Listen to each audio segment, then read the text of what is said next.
नाज़रीन, कराची में मदरसे से बाज़ियाब अफराद को वालिदैन के हवाले कर दिया गया। दीनी मदारिस में तशद्दुद के रुझान पर बात करते हैं नाज़िम आला वफ़ाक़ुल मदारिस पाकिस्तान अल्लामा हनीफ जालंधरी साहब। जालंधरी साहब, बहुत शुक्रिया आपने हमें ज्वाइन किया।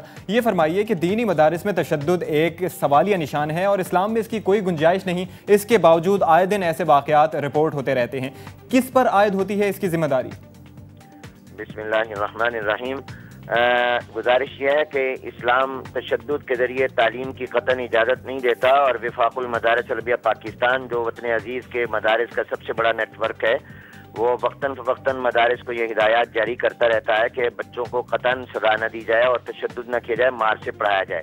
और जहाँ तक हक़ाइक़ और वाक़यात का ताल्लुक़ है, चंद दिन पहले एक गवर्नमेंट की सर्वे टीम मेरे पास आई थी मुल्तान में और उन्होंने मुझसे ये बताया कि हमने जो सर्वे किया तो उसमें ये आदाद व शुमार सामने हमारे आए तो हम हैरान रह गए कि जो गवर्नमेंट के स्कूल्स हैं या प्राइवेट स्कूल्स हैं उनमें बच्चों पर तशद्दुद का तनासुब ज़्यादा है बनिस्बत दीनी मदारिस के।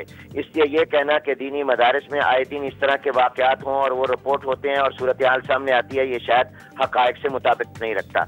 जहाँ तक कराची के इस इदारे की बात है, ये कोई बाकायदा मदरसा नहीं है और इसकी वफ़ाक़ुल मदारिस से कोई रजिस्ट्रेशन नहीं है, बल्कि पाकिस्तान में मौजूद दीनी मदारिस के किसी नेटवर्क के साथ और वफ़ाक़ और तंजीम के साथ भी उसकी कोई एफिलेशन नहीं है। इसकी जिम्मेदारी मेरे नज़दीक बुनियादी तौर पर उन माँ बाप पर आती है जिन्होंने इन बच्चों को नशा आवर होने की बिना पर वहाँ डाला और भेजा और उनसे ये मजबूर किया इदारे वालों को कि आप इनके पाँव में जंजीरें डालें। फिर उन मदरसे इदारे वालों पर जिम्मेदारी, मैं उसको मदरसा तो कहूँगा ही नहीं, और उसके बाद उन पर जिम्मेदारी है कि उन्होंने ऐसा क्यों किया। फिर हुकूमत पर जिम्मेदारी है। पाकिस्तान में बहुत से ऐसे इदारे हैं, ऐसे हुकूमत खाने हैं जहाँ बच्चों पर, जवानों पर, बूढ़ों पर, मर्दों और औरतों पर तशद्दुद किया जाता है, खा वो तालीम के लिए हो या किसी और मकसद के लिए हो। वो कतन गैर इस्लामी है, गैर अखलाकी है, गैर कानूनी है, गैर अल्लामा साहब, मदारिस के रजिस्ट्रेशन के हवाले से शुरू किया जाने वाला जो काम है वो अब तक कहाँ पहुँचा है, आपसे ये जानना चाहूँगी। और वफाक के ज़ेर निगरानी चलने वाले मदारिस की तादाद कितनी है? हाँ, अब वफ़ाक़ुल मदारिस के ज़ेर एहतमाम इस वक्त जो मदारिस हैं उनकी तादाद 14,500 है और उनमें तकरीबन 18 लाख तलबा और तालिबात ज़ेर तालीम है। और हमने हुकूमत को बारहा ये दरख्वास्त की है कि आप ये कानून बनाएं कि पाकिस्तान में कोई भी मदरसा नहीं कायम हो सकता और अगर कायम हो तो वो कायम रह नहीं सकता जब तक वो पाकिस्तान में मौजूद 5 विफाक तंजीम राब्ता जो है इनमें से किसी एक के साथ एफिलिएशन न करें, इनमें से किसी एक के साथ रजिस्टर्ड ना हो। जब तक कोई इदारा हमारी रजिस्ट्रेशन में नहीं होगा हम उसकी कोई जिम्मेदारी नहीं उठा सकते। इसलिए कराची का ये इदारा भी हमारे साथ नहीं, जिन मदरसों के कभी वाक़यात आए हैं वो है कि जहाँ जो किसी भी नेटवर्क के साथ नहीं है। अच्छा अल्लामा साहब, ये थोड़ा सा रोशनी डालिएगा इस बात पर। अभी आपने शुरू में जिक्र किया कि जो सरकारी और निजी स्कूल हैं वहाँ पर भी तलबा पर बहुत तशद्दुद होता है लेकिन वो मामला रिपोर्ट नहीं होते। आपके ख्याल में क्या वजह है इसकी कि ये मामला हाईलाइट हो जाता है, वो नहीं होता?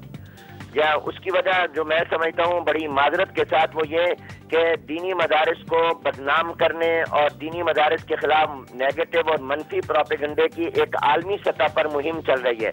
और मैं समझता हूँ उसका बुनियादी मकसद है आवाम को उलमा से दूर करना, इस्लाम पसंद लोगों से दूर करना, इस्लामी मराकज़ से दूर करना।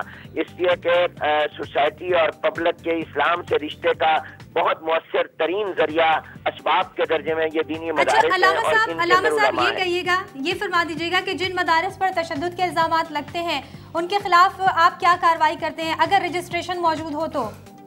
देखिए, अगर अव्वल तो पहली बात मैं ये बता दूं आपके रिकॉर्ड की दुरुस्तगी के लिए और सुनने वाले तमाम खवातीन और हज़रात के लिए कि अब तक जितने वाक़यात रिपोर्ट हुए 6 माह पहले या साल पहले, इनमें से किसी एक भी मदरसे का किसी भी विफाक और तंजीम से ताल्लुक नहीं था। ये तमाम इन विफाकों में से किसी के साथ रजिस्टर नहीं थे। आपसे ये जानने के लिए आपसे राब्ता कि हम कार्रवाई क्या करते हैं, सुन लीजिएगा। हमारे पास कार्रवाई का इख्तियार यही है कि हम उनके एफिलिएशन कैंसिल कर दें और अगर हमारे साथ एफिलिएट हो। बाकी हमारे पास कोई कानूनी इख्तियार या पावर या ताकत नहीं है कि हम उसके खिलाफ कोई कार्रवाई करें, वो हुकूमत का काम है। अच्छा, तो इसके अलावा भी आप चेक एंड बैलेंस कोई रखते हैं अपने मदारिस पर कि इस तरह के वाक़यात ताकि रिपोर्ट हो सकें या अगर हो रहे हों तो उनकी रोकथाम की जा सके? अल्लामा साहब, आपको आवाज आ रही है? मौजूद है, हमारी कमेटियां मौजूद है। जी अल्लामा साहब, आपकी आवाज हम तक पहुंच नहीं सकी थी, अपना जवाब दोहरा दीजिएगा। मैं ये अर्ज कर रहा हूँ हुजूर वाला कि हम अपने मुल्हका मदारिस पर चेक रखते हैं। हर जिले में, हर तहसील में, हर डिवीजन में हमारे बाकायदा नुमाइंदा उलमा हैं, कमेटियां हैं जो वक्तन मदारिस को चेक करते हैं और उसके अंदर कोई अगर गैर कानूनी या बेज़ाब्तगी हो तो उसकी हमें इत्तला देते हैं और हम उनके खिलाफ कार्रवाई करते हैं। ठीक है, बहुत शुक्रिया आपका। नाज़िम आला और वफाकुल मदारिस पाकिस्तान अल्लामा हनीफ जालंधरी साहब हमारे साथ मौजूद थे, आपका बहुत शुक्रिया।